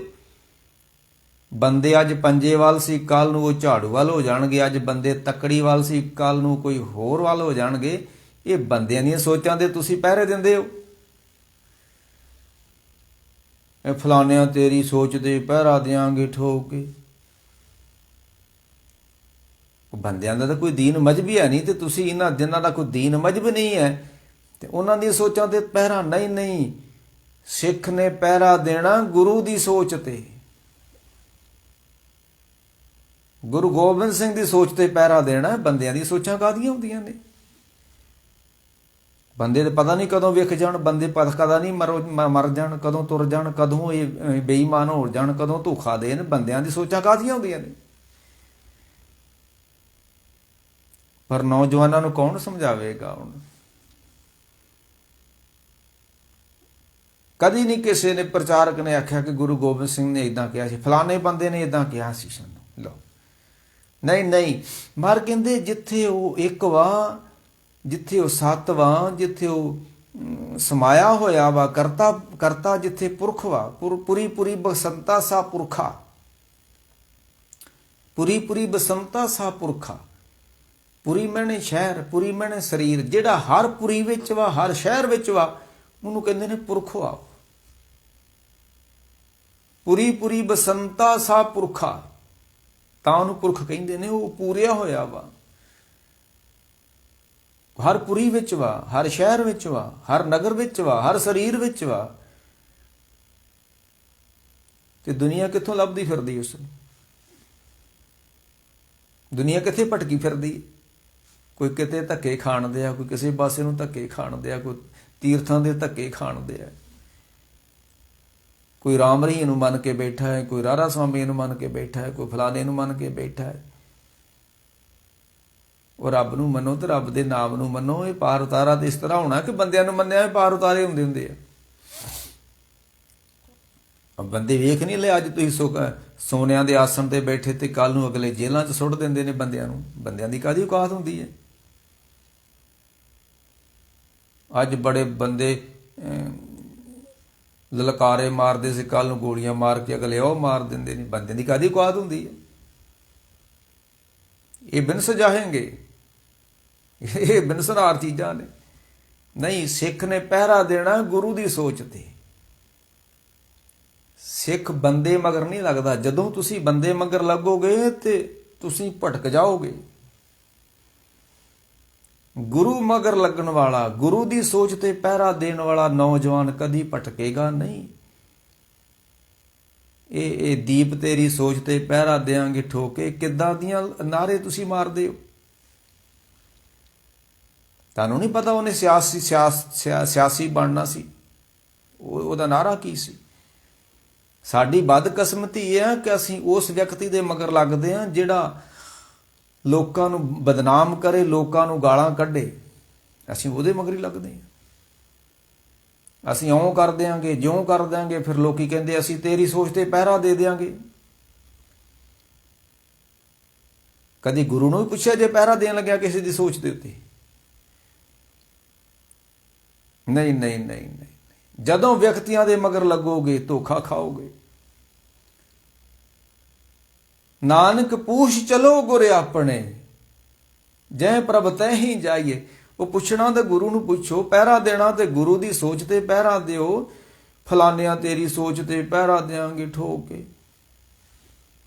ਟਕੇ ਟਕੇ ਦੇ ਬੰਦੇ, ਅਜਾਸੀ ਬੰਦੇ ਗੈਰ ਇਸਤਰੀਆਂ ਨਾਲ ਫੜੇ ਗਏ ਤੇ ਤੁਸੀਂ ਉਹਨਾਂ ਦੀਆਂ ਸੋਚਾਂ ਉੱਤੇ ਪਹਿਰਾ ਦਿਓਗੇ। ਜਿਹੜੇ ਗੈਰ ਇਸਤਰੀਆਂ ਨਾਲ ਲੈ ਕੇ ਫਿਰਦੇ ਮਰ ਗਏ, ਕੀ ਕਰਦੇ ਫਿਰਦੇ ਤੁਸੀਂ?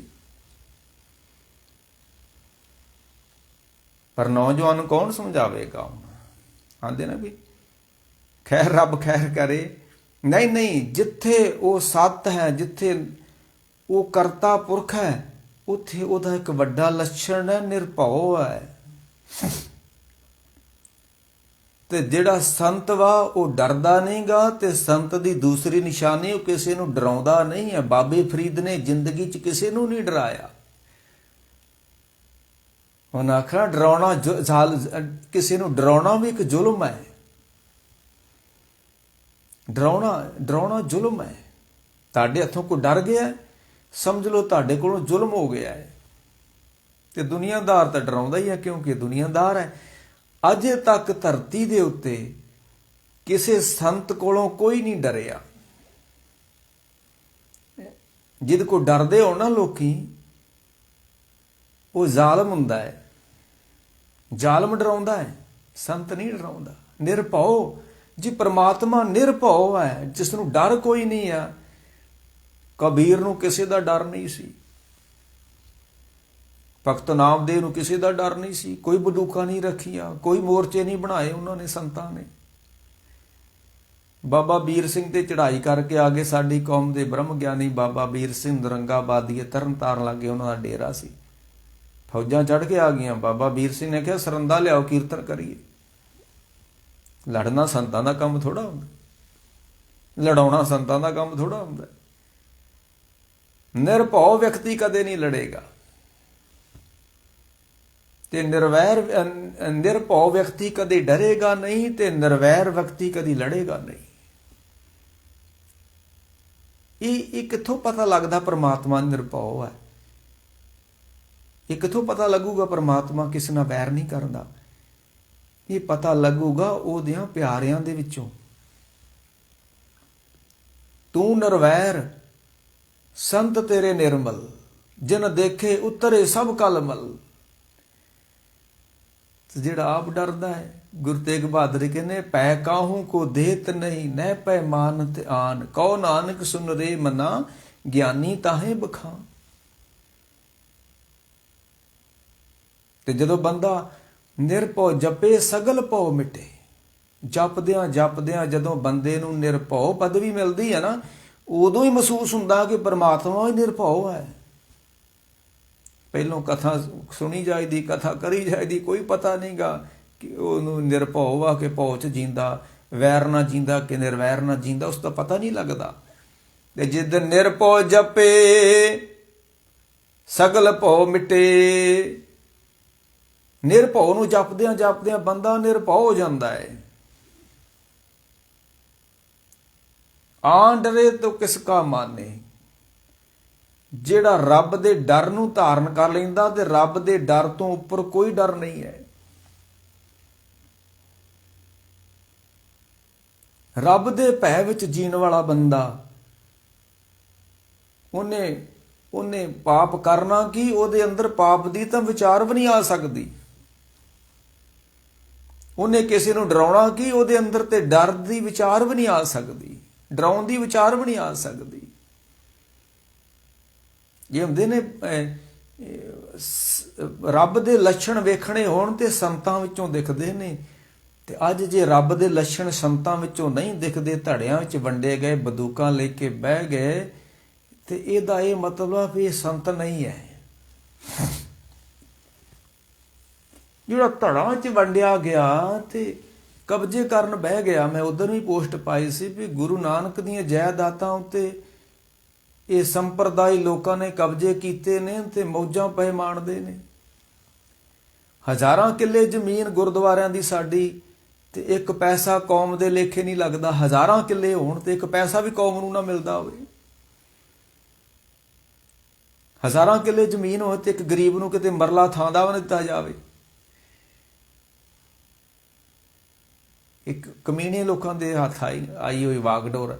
ਜੇ ਅੱਜ ਦੇ ਦਿਨ 21 ਫਰਵਰੀ 1919 ਨੂੰ ਮੰਤ ਕੋਲੋਂ ਕਬਜ਼ੇ ਛਡਾ ਲਏ ਹਜ਼ਾਰਾਂ ਕਿੱਲੇ ਜ਼ਮੀਨ, ਤੇ ਅੱਜ ਤੱਕ ਕਿਸੇ ਜ਼ਮੀਨ ਦਾ ਕੋਈ ਤੁਹਾਨੂੰ ਰੁਪਈਆ ਮਿਲਿਆ ਸਿੱਖ ਕੌਮ ਨੂੰ?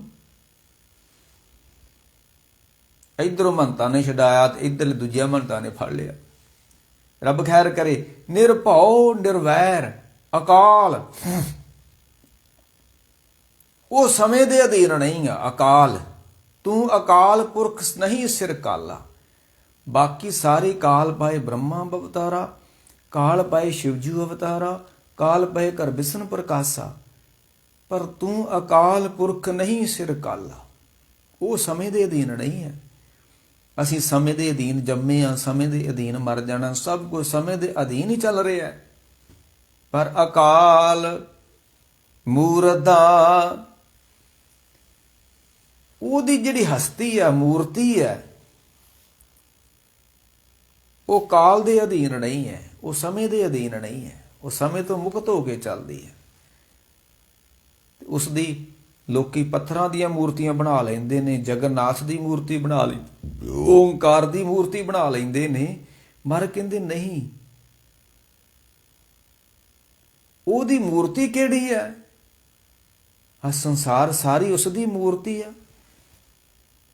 ਜੋਗੀ ਧਿਆਨ ਅਲਖ ਸੂਖਮ ਮੂਰਤ ਨਾਮ ਨਿਰੰਜਨ ਕਾਇਆ ਕਾ ਆਕਾਰ। ਸੂਖਮ ਮੂਰਤ, ਉਹਦੀ ਰੱਬ ਦੀ ਮੂਰਤੀ ਵੇਖਣਾ ਚਾਹੁੰਦੇ ਹੋ ਤੁਸੀਂ ਰੱਬ ਦੀ ਮੂਰਤੀ ਦੀ ਪੂਜਾ ਕਰਨੀ ਚਾਹੁੰਦੇ ਹੋ? ਮਰ ਕਹਿੰਦੇ ਸੂਖਮ ਮੂਰਤ ਨਾਮ ਨਿਰੰਜਨ ਕਾਇਆ ਕਾ ਆਕਾਰ। ਇਹ ਜਿਤਨਾ ਵੱਡਾ ਆਕਾਰ ਹੈ ਸੰਸਾਰ ਦਾ ਫੈਲਿਆ ਹੋਇਆ, ਇਹ ਉਸ ਦਾ ਆਪਣਾ ਹੀ ਰੂਪ ਹੈ। ਕਾਇਆ ਕਾ ਆਕਾਰ, ਸੂਖਮ ਮੂਰਤ ਨਾਮ ਨਿਰੰਜਨ ਕਾਇਆ ਕਾ ਆਕਾਰ। ਉਸ ਦੀ ਮੂਰਤੀ ਦੇ ਦਰਸ਼ਨ ਸੰਸਾਰ ਵਿੱਚੋਂ ਹੋ ਸਕਦੇ ਨੇ। ਤੇ ਜੇ ਉਸ ਦੀ ਮੂਰਤੀ ਦੇ ਸੰਸਾਰ ਵਿੱਚੋਂ ਨਹੀਂ ਦਰਸ਼ਨ ਹੋਏ ਤੇ ਉਹ ਕਿਤੇ ਵੀ ਨਹੀਂ ਹੈ। ਇਸ ਨੂੰ ਲੱਭਣ ਦੀ ਕੋਸ਼ਿਸ਼ ਵੀ ਨਾ ਕਰਨੀ। ਇਹ ਨਾ ਸੋਚਣਾ ਵੀ ਧਰਮ ਸਥਾਨਾਂ ਤੋਂ ਸਾਨੂੰ ਲੱਭ ਜਾਏਗਾ। ਨਹੀਂ ਨਹੀਂ, ਜੇ ਨਾਨਕ ਸੱਚ ਦਤਾਰ ਸਨਾਖਤ ਕੁਦਰਤੀ।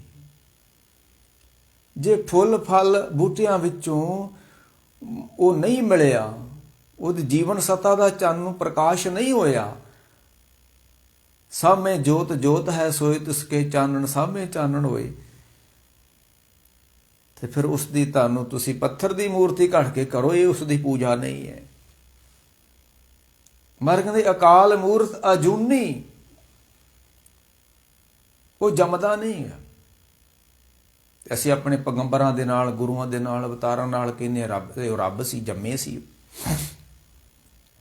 ਇੱਕ ਪਾਸੇ ਬਾਣੀ ਕਹਿੰਦੀ ਸੋ ਮੁਖ ਜਲੋ ਜਿਤ ਕੈ ਠਾਕਰ ਜੂਨੀ। ਉਹ ਮੂੰਹ ਹੀ ਸੜ ਜੇ ਜਿਹੜਾ ਕਹਿੰਦਾ ਰੱਬ ਜੰਮਿਆ ਸੀ। ਇਹ ਬੜੇ ਸਖਤ ਬਚਨ ਨੇ ਗੁਰੂ ਅਰਜਨ ਦੇਵ ਦੇ। ਸੋ ਮੁਖ ਜਲੋ, ਉਹ ਮੂੰਹ ਸੜ ਜਾਵੇ, ਉਹ ਜ਼ੁਬਾਨ ਸੜ ਜਾਵੇ ਜਿਹੜਾ ਇਹ ਕਵੇ ਕਿ ਰੱਬ ਵੀ ਜੰਮਿਆ ਸੀ। ਸੋ ਮੁਖ ਜਲੋ ਜਿਤ ਕੈ ਠਾਕਰ ਜੂਨੀ। ਨਹੀਂ ਨਹੀਂ, ਉਹ ਜੂਨਾ ਤੋਂ ਰਹਿਤ ਆ, ਅਜਾਏ ਅਕਾਏ। ਅਸੀਂ ਕਿਸੇ ਤੋਂ ਜਾਏ ਹੋਏ ਆ। ਸਾਡਾ ਕੋਈ ਜਨਮਦਾਤਾ ਹੈ, ਮਾਂ ਬਾਪ ਸਾਡੇ ਜਨਮਦਾਤਾ ਨੇ। ਉਹ ਅਜਾਏ ਹੈ ਅਕਾਏ ਹੈ, ਉਹ ਕਿਸੇ ਤੋਂ ਨਹੀਂ ਜਾਇਆ ਹੋਇਆ। ਇਸ ਕਰਕੇ ਅਜੂਨੀ ਸੈਭੰ ਸਵੈ ਸੰਭੂ, ਆਪਣੇ ਆਪ ਤੋਂ। ਜਿੰਨਾ ਸੰਸਾਰ ਬਣਿਆ ਇਹਦੀ ਉਤਪਤੀ ਦਾ ਕੋਈ ਕਾਰਨ ਵਾ। ਸਾਚੇ ਤੇ ਪਵਣਾ ਪਿਆ, ਪਵਣੇ ਤੇ ਜਲ ਹੋਏ, ਜਲ ਤੇ ਤਿਰਪਵਨ ਸਾਜਿਆ, ਘਟ ਘਟ ਜੋਤ ਸਮੋਏ। ਇਹ ਸੰਸਾਰ ਪਾਣੀ ਤੋਂ ਬਣਿਆ ਹੈ, ਪਰ ਪ੍ਰਮਾਤਮਾ ਪਾਣੀ ਤੋਂ ਨਹੀਂ ਬਣਿਆ। ਸੈਭੰ ਸੁਤੇ ਪ੍ਰਕਾਸ਼, ਆਪਣੇ ਆਪ ਤੋਂ ਆਏ। ਗੁਰ ਪਰਸਾ, ਗੁਰ ਇਹ ਜਿੱਦਾਂ ਕਹਿੰਦੇ ਸਤ ਨਾਮ ਇਕੱਠਾ ਪੜ੍ਹਦੇ ਨੇ, ਇਕੱਠਾ ਨਹੀਂ, ਸਤ ਨਾਮ। ਇਸੇ ਤਰ੍ਹਾਂ ਗੁਰ ਵਿਸ਼ਰਾਮ ਦੇ ਕੇ ਪ੍ਰਸਾਦ। ਗੁਰ ਵਾਓ ਸਭ ਤੋਂ, ਉਸ ਨੂੰ ਸਾਰਿਆਂ ਨੂੰ ਉਸ ਕੋਲੋਂ ਹੀ ਅਕਲ ਮਿਲਦੀ ਹੈ। ਪੰਛੀਆਂ ਨੂੰ, ਜਾਨਵਰਾਂ ਨੂੰ, ਸਾਰਿਆਂ ਨੂੰ ਸਮਝ ਕਿੱਥੋਂ ਮਿਲਦੀ ਹੈ? ਪਰਮਾਤਮਾ ਕੋਲੋਂ। ਬੱਚੇ ਕਿਵੇਂ ਪੈਦਾ ਕਰਨੇ ਨੇ, ਕਿਵੇਂ ਪਾਲਣੇ ਨੇ, ਕਿਵੇਂ ਚੋਗ ਚਗਾਉਣੀ ਆ, ਪੰਛੀਆਂ ਨੂੰ ਕੌਣ ਸਿਖਾਉਂਦਾ ਹੈ? ਇਹ ਕਿੱਥੋਂ ਸਮਝ ਆਈ? ਪਰਮਾਤਮਾ ਕੋਲੋਂ। ਇਸ ਕਰਕੇ ਉਹ ਗੁਰੂ ਆ, ਉਹ ਗੁਰੂ ਆ ਸਾਰਿਆਂ ਦਾ। ਜਿਹਦੇ ਕੋਲ ਕੁਝ ਸਿੱਖਣ ਨੂੰ ਮਿਲੇ ਨਾ, ਜਿਹੜਾ ਕਿਸੇ ਨੂੰ ਕੁਝ ਸਿਖਾਵੇ, ਅਕਲ ਦੇਵੇ, ਉਹਨੂੰ ਕਹਿੰਦੇ ਗੁਰੂ। ਤੇ ਪਰਮਾਤਮਾ ਸਾਰਿਆਂ ਦਾ ਹੀ ਗੁਰੂ ਆ। ਆਦਮ ਤੇ ਕੇ ਅਵਤਾਰਾ, ਸੋਈ ਗੁਰੂ ਸਮਝਿਓ ਹਮਾਰਾ। ਠੀਕ ਹੈ ਕਿ ਇੱਥੇ ਰਾਮਹੀਨ ਵਰਗੇ ਵੀ ਗੁਰੂ ਬਣ ਜਾਂਦੇ ਨੇ ਆਣ ਕੇ ਧਰਤੀ ਤੇ। ਨਹੀਂ ਨਹੀਂ, ਉਹ ਗੁਰੂ ਕੇਵਲ ਪਰਮਾਤਮਾ ਹੀ ਹੈ। ਤਤ ਨਿਰੰਜਨ ਜੋਗਤ ਸਬਾਹੀ, ਸੋਹੰਗ ਭੇਦ ਨਾ ਕੋਈ ਜੀਓ। ਅਪਰੰਪਰ ਪਾਰ ਬ੍ਰਹਮ ਪਰਮੇਸ਼ਰ, ਨਾਨਕ ਗੁਰ ਮਿਲਿਆ ਸੋਈ ਜੀ। ਇਹ ਸਰੀਰਕ ਗੁਰੂ ਨੂੰ ਧਾਰਨ ਕਰਕੇ ਜਦੋਂ ਕੋਈ ਬੰਦਾ ਰੱਬ ਦੇ ਰਾਹ ਤੇ ਚੱਲਦਾ, ਤੇ ਜਦੋਂ ਉਸ ਨੂੰ ਗਿਆਨ ਹੁੰਦਾ, ਉਸ ਨੂੰ ਪਤਾ ਲੱਗਦਾ ਹੈ ਕਿ ਪਰਮਾਤਮਾ ਹੀ ਗੁਰੂ ਹੈ। ਇਹ ਤੇ ਕੇਵਲ ਜਰੀਆ ਸੀ, ਇਹ ਤੇ ਕੇਵਲ ਇੱਕ ਸਾਧਨ ਸੀ ਗੁਰੂ ਜਿਹੜਾ ਮੈਂ ਧਾਰਨ ਕੀਤਾ ਸੀ। ਜਦੋਂ ਰੱਬ ਦਾ ਗਿਆਨ ਹੋਇਆ, ਜਦੋਂ ਸੱਚ ਦਾ ਗਿਆਨ ਹੋਇਆ, ਉਦੋਂ ਇਸ ਚੀਜ਼ ਦਾ ਬੋਧ ਹੋਏਗਾ। ਕਈ ਕਹਿੰਦੇ ਹੈ ਰੱਬ ਦੇ ਗਿਆਨ ਤੋਂ ਪਹਿਲਾਂ ਮੌਤ ਦਾ ਗਿਆਨ ਹੁੰਦਾ ਹੈ, ਤੇ ਮੌਤ ਦਾ ਵੀ ਕੋਈ ਗਿਆਨ ਹੁੰਦਾ ਹੈ। ਆ ਮਸਕੀਨ ਸਾਹਿਬ ਨੂੰ ਸੁਣਿਓ, ਉਹ ਕਹਿੰਦੇ ਨੇ ਇਹ ਰੱਬ ਦੇ ਗਿਆਨ ਤੋਂ ਪਹਿਲਾਂ ਮੌਤ ਦਾ ਗਿਆਨ ਹੁੰਦਾ ਹੈ। ਮੌਤ ਦਾ ਤਾਂ ਕੋਈ ਗਿਆਨ ਹੀ ਨਹੀਂ ਹੈ, ਤੇ ਰੱਬ ਦਾ ਵੀ ਕੋਈ ਗਿਆਨ ਨਹੀਂ ਹੈ। ਇਹ ਭੁਲੇਖੇ 'ਚ ਨਾ ਜੀਣਾ ਕਿ ਰੱਬ ਦਾ ਕਿਤੋਂ ਗਿਆਨ ਸਾਨੂੰ ਮਿਲ ਜਾਏਗਾ, ਕਿਤੋਂ ਨਹੀਂ ਮਿਲਣਾ। ਕਿਉਂ? ਰੱਬ ਦਾ ਕੋਈ ਗਿਆਨ ਹੀ ਨਹੀਂ ਹੈ। ਜੇ ਰੱਬ ਦਾ ਗਿਆਨ ਮਿਲਦਾ ਹੁੰਦਾ ਕਿਤੋਂ, ਤੇ ਅੱਜ ਨੂੰ ਤੇ ਸਾਰੇ ਫਿਰ ਗਿਆਨੀ ਬਣ ਕੇ ਬੈਠੇ ਹੁੰਦੇ, ਤੇ ਸਾਰੇ ਧਰਮ ਗ੍ਰੰਥਾਂ ਨੂੰ ਪੜ੍ਹਨ ਵਾਲੇ ਅਗਿਆਨੀ ਤੇ ਬੈਠੇ ਹੋਏ ਨੇ ਸਾਰੇ। ਕਿੰਨੀ ਬਾਣੀ ਪੜ੍ਹਦੇ ਨੇ ਪਾਠੀ, ਤੇ ਰੱਬ ਦਾ ਗਿਆਨ ਹੀ ਪੜ੍ਹਦੇ ਨੇ, ਤੇ ਕਿਉਂ ਨਹੀਂ ਗਿਆਨੀ ਹੋ ਗਏ? ਨਹੀਂ, ਰੱਬ ਦਾ ਕੋਈ ਗਿਆਨ ਨਹੀਂ ਹੈ, ਕੋਈ ਗਿਆਨ ਨਹੀਂ ਹੈ। ਉਹਦੀ ਸਮਝ ਵਾ, ਉਹਦਾ ਦਰਸ਼ਨ ਵਾ, ਗਿਆਨ ਕੋਈ ਨਹੀਂ ਉਸ ਦਾ। ਤਾਂ ਹੀ ਕਹਿੰਦੇ ਨਾ ਕਿ ਗਿਆਨੀ ਬੰਦਾ ਪਰਮਾਤਮਾ ਨੂੰ ਨਹੀਂ ਜਾਣ ਸਕਦਾ। ਪਰਮਾਤਮਾ ਨੂੰ ਜਾਣਨ ਵਾਸਤੇ ਅਗਿਆਨੀ ਬਣਨਾ ਪੈਂਦਾ ਹੈ। ਗਿਆਨੀ ਬੰਦਾ ਪਰਮਾਤਮਾ ਦੇ ਨੇੜੇ ਵੀ ਨਹੀਂ ਟੁੱਕ ਸਕਦਾ। ਸਾਹਿਬ ਨੇ ਕਿਹਾ, ਜੋ ਪ੍ਰਾਣੀ ਗੋਬਿੰਦ ਧਿਆਏ, ਪੜ੍ਹਿਆ ਅਨ ਪੜ੍ਹਿਆ ਪਰਮਗਤ ਪਾਏ। ਕਬੀਰ ਪੜ੍ਹਿਆ ਨਹੀਂ ਹੈ, ਰਵਿਦਾਸ ਜੀ ਪੜ੍ਹੇ ਹੋਏ ਨਹੀਂ ਹੈ, ਅਨਪੜ੍ਹ ਨੇ ਪਰ ਪ੍ਰਮਾਤਮਾ ਨੂੰ ਜਾਣਦੇ ਨੇ, ਕਿਉਂਕਿ ਪ੍ਰਮਾਤਮਾ ਦਾ ਤਾਂ ਕੋਈ ਗਿਆਨ ਹੀ ਨਹੀਂ ਹੈ। ਹੁਣ ਹਵਾ ਦਾ ਕੀ ਗਿਆਨ ਹੈ, ਧੁੱਪ ਦਾ ਕੀ ਗਿਆਨ ਹੈ, ਇਹ ਅਦ੍ਰਿਸ਼ ਸ਼ਕਤੀਆਂ ਨੇ, ਇਹਨਾਂ ਦਾ ਕੀ ਗਿਆਨ ਹੈ। ਸਿਰਫ ਇਹਨਾਂ ਚੀਜ਼ਾਂ ਨੂੰ ਬੰਦਾ ਅਨੁਭਵ ਕਰਦਾ। ਠੰਡ ਦਾ ਕੋਈ ਗਿਆਨ ਹੈ, ਠੰਡ ਉੱਤੇ ਕੋਈ ਗ੍ਰੰਥ ਲਿਖੀ ਜਾਵੇ ਕਿ ਠੰਡ ਦਾ ਕੀ ਗਿਆਨ ਹੈ। ਇਹ ਤਾਂ ਜਿਹਨੂੰ ਠੰਡ ਲੱਗਦੀ ਉਹਨੂੰ ਪਤਾ ਲੱਗਦਾ ਵੀ ਠੰਡ ਵਾ, ਇਹਦਾ ਗਿਆਨ ਥੋੜਾ ਹੋ ਗਿਆ। ਨਹੀਂ ਨਹੀਂ ਨਹੀਂ ਨਹੀਂ, ਇਸ ਕਰਕੇ ਗੁਰ ਉਹ ਗੁਰੂ ਆ, ਪ੍ਰਮਾਤਮਾ ਹੀ ਗੁਰੂ ਆ, ਜਿੱਤੋਂ ਸਾਰਿਆਂ ਨੂੰ ਸਮਝ ਮਿਲਦੀ ਆ। ਪ੍ਰਸਾਦ, ਪ੍ਰਸਾਦ ਮੈਨੇ ਦਿਆਲਤਾ, ਕਿਰਪਾਲੂ। ਉਹਦਾ ਇੱਕ ਇਹ ਵੀ ਲੱਛਣ ਹੈ ਕਿ ਪ੍ਰਮਾਤਮਾ ਦਿਆਲੂ ਆ, ਕਿਰਪਾਲੂ ਆ। ਅਨੇਕਾਂ ਗੁਣਾਂ ਦੇਖਦਿਆਂ ਹੋਇਆਂ ਵੀ ਉਹ ਸਾਰਿਆਂ ਨੂੰ ਦੋਖਤ ਦੇਖਤ ਹੈ ਪਰ ਦੇਤ ਨਾ ਹਾਰੇ। ਇਹ ਨਹੀਂ ਕਿਹਾ ਵੀ ਧਰਤੀ ਤੇ ਇੰਨਾ ਪਾਪ ਹੋ ਗਿਆ ਤੇ ਸੂਰਜ ਬੰਦ ਕਰ ਦਈਏ ਚੜਾਉਣਾ, ਦੁਨੀਆ ਇਹਨਾਂ ਪਾਪਾਂ 'ਚ ਡੁੱਬ ਗਈ ਆ ਤੇ ਹੁਣ ਪਾਣੀ ਮੁਕਾ ਦਈਏ ਧਰਤੀ ਤੋਂ। ਨਹੀਂ, ਇਹਦੋਂ ਹੋਰ ਵੀ ਪਾਪ ਦੁਨੀਆ ਕਰਨ ਲੱਗ ਪਵੇ। ਬਾਸਦ ਸਾਲਾ ਇਮਤਿਹਾਨ, ਕਿਸੇ ਸੂਫੀ ਨੇ ਆਖਿਆ ਕਿ ਮੈਂ ਬਹੁਤ ਗੁਨਾਹ ਕਰਕੇ ਵੇਖਣੇ ਆ। ਕਿਸੇ ਨੇ ਆਖਿਆ ਤੁਸੀਂ ਤਾਂ ਸੂਫੀ ਫਕੀਰ ਹੋ। ਕਹਿਣ ਲੱਗੇ ਮੈਂ ਰੱਬ ਦੀ ਪਰਖ ਕਰਨਾ ਚਾਹੁੰਦਾ ਕਿ ਕਹਿੰਦੇ ਉਹ ਗੁਨਾਹ ਮਾਫ ਕਰਦਾ, ਮੈਂ ਗੁਨਾਹ ਕਰਕੇ ਵੇਖਣੇ ਆ ਤੇ ਉਹ ਮਾਫ ਕਰਦਾ। ਸੱਧ ਸਾਲਾਂ ਬਾਅਦ ਇਮਤਿਹਾਨ, ਕਹਿੰਦੇ ਤੂੰ ਦੋਖਤ ਦੇਖਤ ਹੈ ਪਰ ਦੇਤ ਨਾ ਹਾਰੇ। ਉਹਦਾ ਸੁਭਾਅ ਹੈ ਦਿਆਲਤਾ, ਕਰੂਰਤਾ ਉਹਦੇ ਸੁਭਾਅ ਵਿੱਚ ਨਹੀਂ ਹੈ। ਤਾਂ ਇਹ ਸੀ ਜਿਹੜਾ ਮਹਾਰਾਜ ਨੇ ਮੂਲ ਮੰਤਰ ਦੱਸਿਆ ਕਿ ਇੱਕ ਓਂਕਾਰ ਤੋਂ ਲੈ ਕੇ ਗੁਰਪ੍ਰਸਾਦ ਤੱਕ। ਕੱਲ ਨੂੰ ਇਹਨਾਂ ਥੋੜਾ ਜਿਹਾ ਹੋਰ ਖੋਲ ਕੇ ਫਿਰ ਅੱਗੇ ਆਦ ਸੱਚ, ਜੁਗਾਦ ਸੱਚ, ਹੈਪੀ ਸੱਚ ਵਾਲਾ ਆਪਾਂ ਅੱਗੇ ਚੱਲਾਂਗੇ। ਕਿਉਂਕਿ ਅੱਗੇ ਇਤਿਹਾਸ ਨੂੰ ਲੈ ਕੇ ਅਸੀਂ ਕਥਾ ਕਰਦੇ ਹਾਂ ਤੇ ਫਿਰ ਮਨ ਵਿੱਚ ਕਿਸੇ ਨੇ ਕੱਲ੍ਹ ਹੀ ਕਿਹਾ ਬਾਬਾ ਜੀ ਬਾਣੀ ਦੀ ਕਥਾ ਕਰਿਆ ਕਰੋ, ਕਿਉਂਕਿ ਬਾਣੀ ਨੂੰ ਬਾਰ-ਬਾਰ ਬਾਣੀ 'ਚ ਲਿਖਿਆ ਹੈ ਬਾਣੀ ਬਿਰਲੋ ਵਿਚਾਰ ਸੀ। ਇਹਨੂੰ ਵਿਚਾਰੋ, ਇਹ ਕੀ ਹੈ। ਸਭ ਸੇ ਉੱਪਰ ਗੁਰ ਸ਼ਬਦ ਵਿਚਾਰ, ਹੋਰ ਕਥਨੀ ਬਦੋ ਨ ਸਗਲ ਇਸ਼ਾਰ। ਮਾਰ ਕਿਰਪਾ ਕਰਨ, ਧੰਨ ਗੁਰੂ ਨਾਨਕ ਸੱਚੇ ਪਾਤਸ਼ਾਹ ਰਹਿਮਤਾਂ ਕਰਨ, ਆਪਣੀ ਕਥਾ ਆਪ ਹੀ ਕਰਾਉਣ, ਆਪ ਸਮਤ ਬਖਸ਼ਣ, ਤਾਂ ਕਿ ਇਹ ਜਪਜੀ ਸਾਹਿਬ ਦੀ ਜਿਹੜੀ ਸਰਲ ਜੀ ਕਥਾ ਆਪਾਂ ਕਰਾਂਗੇ। ਗੂੜ ਕਥਾ ਤਾਂ ਕੀਤੀ ਬੜੀਆਂ ਲੋਕਾਂ ਨੇ ਪਰ ਪਤਾ ਨਹੀਂ ਲੱਗਦਾ ਲੋਕਾਂ ਨੂੰ ਅਰਥਾਂ ਦਾ। ਤੇ ਸਰਲ ਜੀ ਭਾਸ਼ਾ ਵਿੱਚ ਆਪਾਂ ਮਹਾਰਾਜ ਕਥਾ ਕਰਿਆ ਕਰਾਂਗੇ। ਸਾਹਿਬ ਕਿਰਪਾ ਕਰਨ। ਸਵੇਰੇ 8 ਤੋਂ 9 ਸਾਡਾ ਸਮਾਂ ਅਸੀਂ ਇਹ ਮਿਥਿਆ ਵਾ, ਉਹਦੇ ਦੌਰਾਨ ਆਪਾਂ ਫਿਰ ਇਹ ਗੁਰੂ ਕੀ ਕਥਾ ਨਾਲ ਜੁੜਿਆ ਕਰਾਂਗੇ। ਇੱਥੇ ਹੁਣ ਸਮਾਂ ਸਮਾਪਤ ਹੈ ਜੀ। ਵਾਹਿਗੁਰੂ ਜੀ ਕਾ ਖਾਲਸਾ, ਵਾਹਿਗੁਰੂ ਜੀ ਕੀ ਫਤਿਹ। ਧੰਨ ਗੁਰੂ ਨਾਨਕ ਸਾਹਿਬ।